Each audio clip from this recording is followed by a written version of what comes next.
आज हम देखेंगे नंबर सिस्टम में प्राकृत संख्याओं के वर्गों का योग। प्राकृत संख्या जैसे 1, 2, 3 इस प्रकार n तक के वर्गों का योग का जो सूत्र होता है आपके वो होता है n+1 2n+1 डिवाइड 6। इस सूत्र के द्वारा अपन प्राकृत संख्याओं के वर्गों का योग ज्ञात कर सकते हैं। जैसे 1 का वर्ग, 2 का वर्ग प्लस 3 का वर्ग प्लस 10 तक का वर्ग ज्ञात करना है।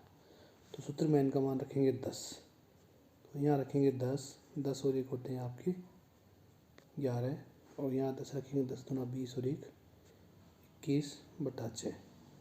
3 से काटेंगे 2, 3 से काटेंगे यहाँ पे 7, 2 से काटेंगे 5, गुणा करेंगे इसको तो आपके हो जाएगा 35 गुणा 11। तो ये आएगा आपके 5 और 38 यानी 385। इस प्रकार से 1 से 10 तक की संख्याओं के वर्गों का योग होता है 385। इसी प्रकार और अपन याद कर सकते हैं, जैसे 1 का वर्ग, 2 का वर्ग, 3 का वर्ग डॉट डॉट आपके 20 तक का वर्ग याद करना है। तो सूत्र में n का मान रखेंगे 20, तो सूत्र होता है n+1 यानी 20+1, 2n+1 यानी 20 का डबल करेंगे तो 40+1 और डिवाइड में 6।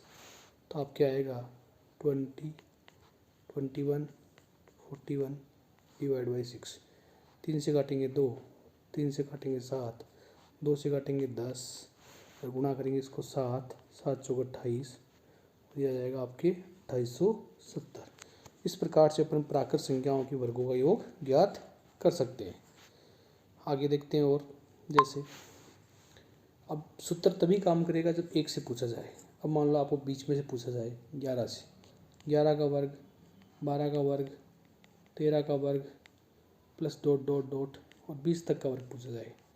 तो सूत्र का प्रयोग तभी करते हैं या सूत्र का यूज़ तभी होता है जब प्राकृत संख्याएं 1 से शुरू हो, जबकि यहाँ शुरू हो रही है 11 से। तो सबसे पहले अपन 1 से 20 तक की प्राकृत संख्याओं के वर्गों का योग निकालेंगे और उसमें से यहाँ कहाँ से स्टार्ट है 11 से, तो उसमें से 1 से 10 तक के वर्गों का योग घटा देंगे तो आपके 11 से 20 तक बचेगा। अब पीछे अपने देखा था 1 से 20 तक के वर्गों का योग है 2870 और 1 से 10 तक 385। तो ये 2870 होगा और ये होगा 385। तो 1 से 10 तक का घटा देंगे तो आपके 11 से 20 तक का बचेगा। तो 5 ये बचेगा आपके 8 और यहाँ बचेगा 7, 3 गया 4, 2485। इस प्रकार से अपन प्राकृत संख्याओं के वर्गों का योग ज्ञात कर सकते हैं। अगला देखते हैं सम संख्याओं के वर्गों का योग। जैसे आपको सम संख्याएं 2 का वर्ग, 4 का वर्ग, 6 का वर्ग प्लस 8 का वर्ग, ऐसे आपको वर्ग ज्ञात करना हो और मान लो आपके लास्ट n तक का ज्ञात करना हो तो इसका सूत्र होता है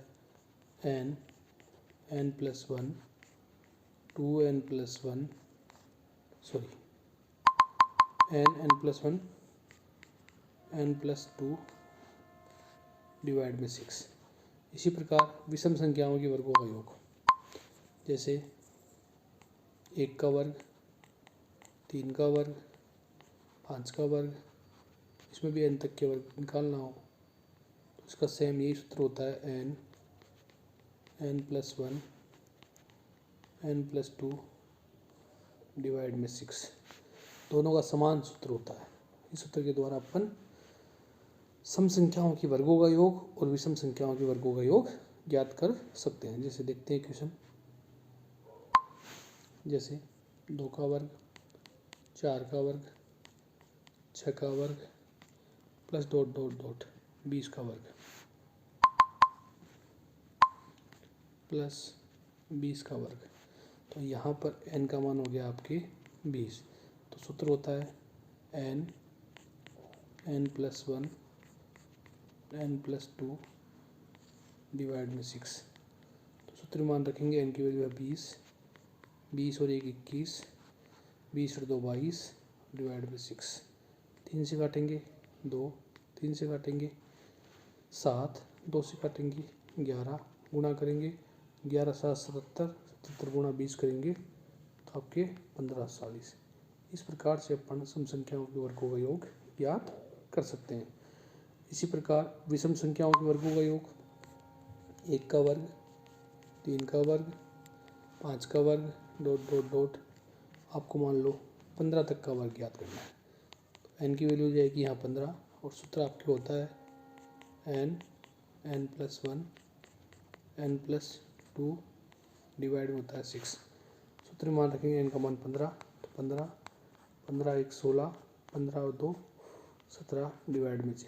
3 से काटेंगे 2, 3 से काटेंगे 5, 2 से काटेंगे 8, 8 इंटू 5 होते हैं 40, 40 गुणा 17 करते हैं तो आपके आता है यहाँ पे आंसर 680।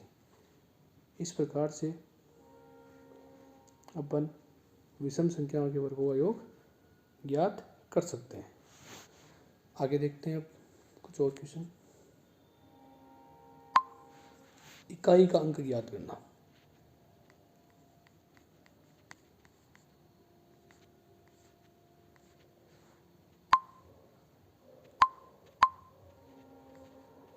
इकाई अंक ज्ञात करना जैसे क्वेश्चन है आपके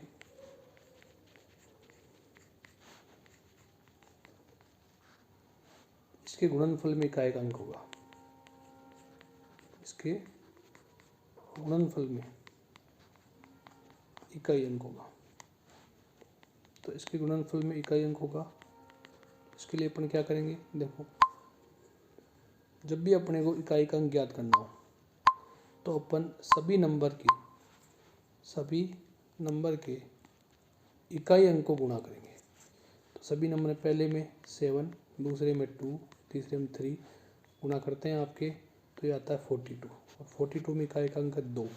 तो इस पूरे के जो गुणनफल में इकाई का अंक होगा वो आपके होगा 2। इसी प्रकार और कोई क्वेश्चन देखते हैं जैसे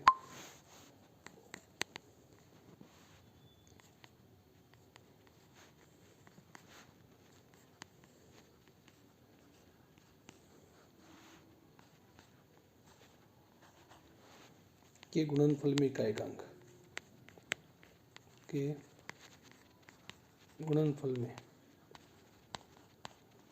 इकाई का अंक होगा। तो इसके गुणनफल में इकाई का अंक देखेंगे तो इसके गुणनफल में आपको मैं ट्रिक बताता हूँ। उस ट्रिक के द्वारा आप सीधा बता सकते हैं। यदि किसी भी नंबर का यानी कि कोई संख्या का इकाई अंक 5 हो, इकाई अंक क्या हो 5 हो, इकाई अंक 5 हो और दूसरी संख्या में इकाई अंक सम संख्या हो, सम अंक हो 2 4 6 8, तो उसका गुणनफल में हमेशा इकाई अंक क्या होगा 0 होगा। क्योंकि जब भी 5 किसी सम संख्या से गुणा होता है, जैसे 5 2 से गुणा होगा 10, 5 4 से गुणा होगा 20, तो इकाई का अंक हमेशा 0 होगा। तो यहाँ देखो आपकी इकाई का अंक आ रहा है 5 और एक संख्या का इकाई अंक आ रहा है सम। तो जब भी 5 सम से गुणा होता है तो इकाई का अंक हमेशा क्या आता है 0। तो इस ट्रिक के द्वारा अपन सीधा इकाई का अंक ज्ञात कर सकते हैं। अब पावर के रूप में देखते हैं जैसे 2 6 9 8 की पावर 3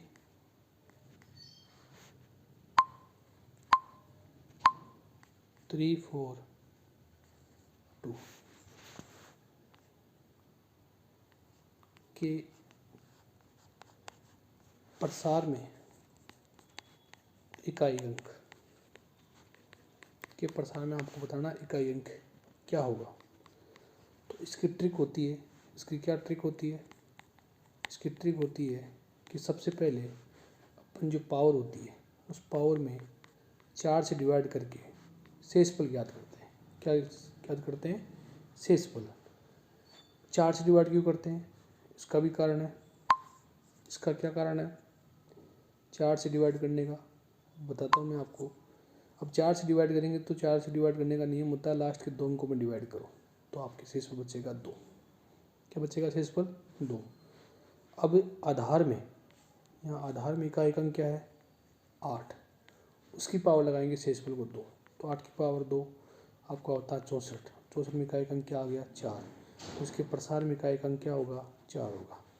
4 से डिवाइड क्यों करते हैं, उसका कारण है क्योंकि जैसे 2 की पावर 1 2, 2 की पावर 2 4, 2 की पावर 3 8, 2 की पावर 4 16, 2 की पावर 5 32, 2 की पावर 6 64, 2 की पावर 7 128, 2 की पावर 8 256। तो यहाँ देखो आपके घात में 4 का अंतर है, तो इकाई अंक सेम है। घात में 4 का अंतर है, इकाई अंक सेम है। घात में 4 का अंतर है, इकाई अंक सेम है। घात में 4 का अंतर है, इकाई अंक सेम है। यानी इकाई का अंक यदि घात में 4 का अंतर हो तो रिपीट होता है। जो 2 की पावर 1 का इकाई अंक होगा वही 2 की पावर 5 का होगा, वही 2 की पावर 9 का होगा, वही 2 की पावर 13 का होगा। अब देखते हैं जैसे यदि आधार में